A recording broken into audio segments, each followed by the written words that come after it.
All right, this is chapter 12, question 2 of your homework. This is where the chemistry really starts to take shape, and all the things that you've learned throughout your college career hopefully kind of come together throughout your college chemistry career. I love this stuff. This was one of my favorite parts about analytical, and it's kind of like a puzzle. So I'm going to take some time here and make sure I've got an extra piece of paper in case I need it to draw some things out, because a battle is about to ensue. This is not an iconic battle. Oh no, this is an ionic battle. Okay, I should probably edit that out. Okay, so let's go through and figure out exactly what happened. I like to draw pictures, and that's exactly what I'm going to do. So it says a 50 milliliter solution containing cadmium and manganese. So we've got some solution. It's got cadmium and manganese ions, manganese 2 ions. It was treated with 53.1 milliliters of 0.060 mole per liter EDTA. Okay, we'll go back and do the math here in a second. So we added some EDTA. The next part tells us that we actually added extra. So we added extra EDTA into the solution. Now remember, EDTA binds with this in a 1-to-1 fashion. So for every cadmium, it's going to grab onto an EDTA, and manganese is also going to grab onto an EDTA. It says now you titrate the excess, that's how I knew I added extra, excess unreacted EDTA with calcium. So now we've got all these, the cadmium's bound up, the manganese is bound up, but now we have this extra EDTA that's hanging out because we added extra. And so we're gonna add this calcium to it. That's my burette. And it tells us how much calcium exactly we added. And for every 1 calcium, we get a bound EDTA. So now there's no more free EDTA, is how we would say it. All the EDTA has been bound. Now it says, yes, but, in fact, I'm actually going to stop here. If we wanted to figure out how much cadmium and manganese we had there originally, we could figure it out. Because let's say we added 5 moles of EDTA here. And then let's say it took 2 moles of calcium to figure out the difference. Well, then our EDTA, which is bound to cadmium and manganese, would be equal to 5 minus 2. This total minus the excess that we discovered by adding the calcium. So equals 3. Now, obviously, this is a simplified version. We're going to go through and use the actual numbers here in a second, but I think this will help give us a better idea. So now we know that there are 3 total moles of this cadmium complex and manganese complex in here, and we're ignoring the calcium. We subtracted it out. Okay, now it says cadmium was displaced from EDTA with the addition of excess cyanide. So what that means is, kind of like the Hamburglar, cadmium was originally bound to EDTA, right? But now, cyanide comes in there and it's like, whatcha, get out of my way. And cyanide hangs out with cadmium. So what happens to EDTA? Well, poor EDTA's over here, all sad and lonely. So now cadmium has preferential bonding for cyanide, so it will always choose cyanide over EDTA. So now you've got all this extra EDTA. Well, how do you figure out how much extra EDTA? Well, no worries, because you can, again, titrate with calcium. So here you titrate with some more calcium. So if you remember, in here now we had a total of 3 mole of manganese and cadmium, right? But now we've lost some of it. How much did we lose? Well, for every 1 EDTA that was freed up when cyanide took over, that went ahead and bound with the new calcium that we added, which was right, oops, just kidding, it was right here. So we added calcium to it. So let's say we added 1 mole of calcium here. We can figure out how many moles of cadmium that was, because if we added 1 mole of calcium, for every mole of calcium, there was an EDTA. For every EDTA, it was originally bound with cadmium. So now we know manganese concentration, or manganese moles, would be equal to 3 mole, which was the total, minus 1 mole, which was again from the freed EDTA. Keep in mind that this was also equal to the mole of cadmium, because this was the same amount that was displaced when we added the cyanide. So again, cadmium preferentially bound to cyanide. The cadmium then released the EDTA. The EDTA then bound with the calcium, because we know how much calcium was in there, we know how much EDTA was in there, and we know how much original cadmium was in there. And this is the process that we are going to follow. I just wanted to give it a once over here before we get into the actual ionic battle. Okay, so now we can actually look at the numbers. You know me, anytime I see liters and mole per liter, I like to multiply them together and figure out the total number of moles, so that's what I'm going to do. So for EDTA, again, we had this sample. It was 50 milliliters. And it had cadmium and manganese. To this, we added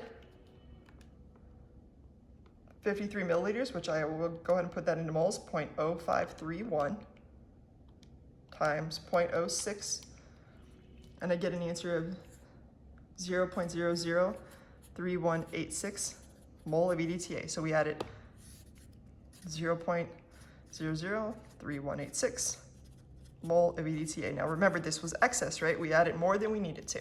So it's all gonna bind to cadmium and manganese, but we have some left over that's just free. Well, we can figure out how much was left over, because then we titrated it with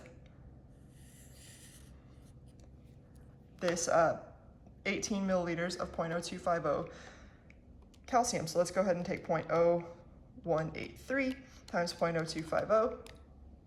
Whoops, I threw random parentheses in there for no reason. 0.0183 times 0.025.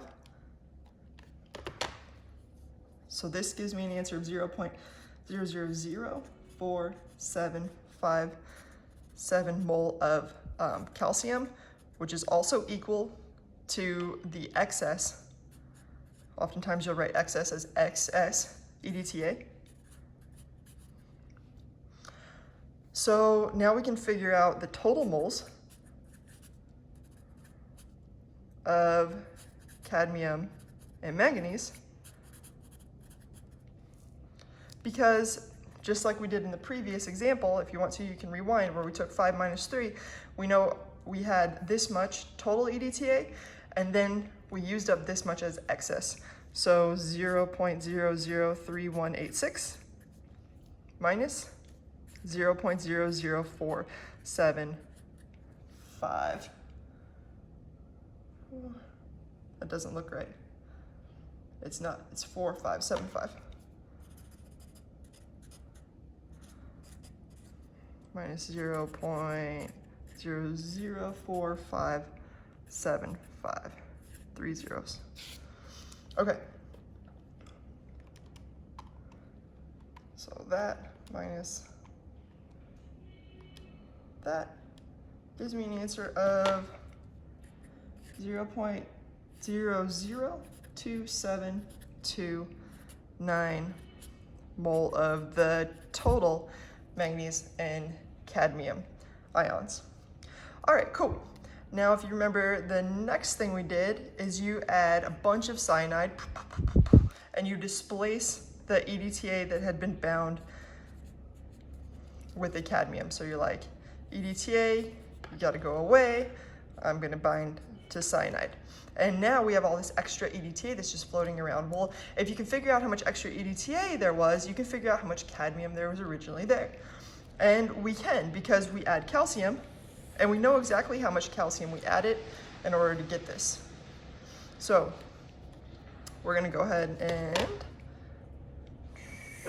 lots of this. It's a good time for road work to suddenly start happening outside my house. 0.0144 liters times 0.0250 mole per liter. Calcium is going to give me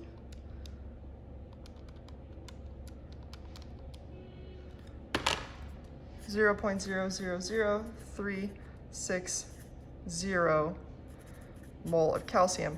Now, if you remember, that mole of calcium is also equal to mole of EDTA, and it also happens to equal the mole of cadmium.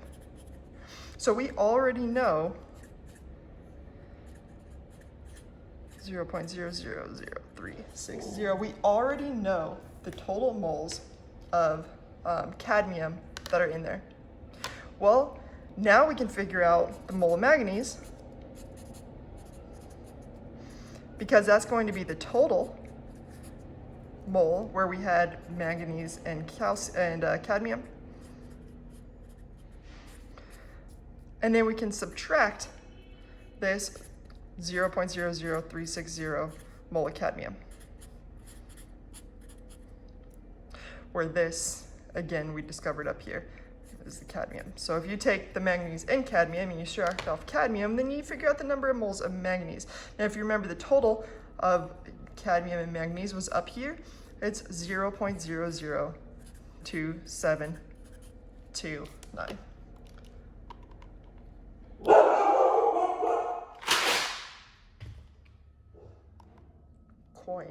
Coins work like awesome. Okay, so here we have a total mole of manganese to be 0.0023685 mole of manganese.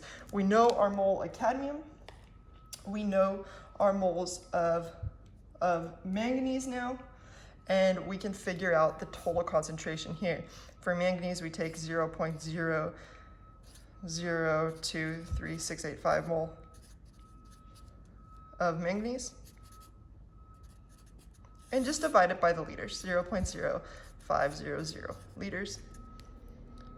And this will give us an answer of 0.04737 or 4.74 times 10 to the negative 2 mole per liter. And then cadmium, you do the same.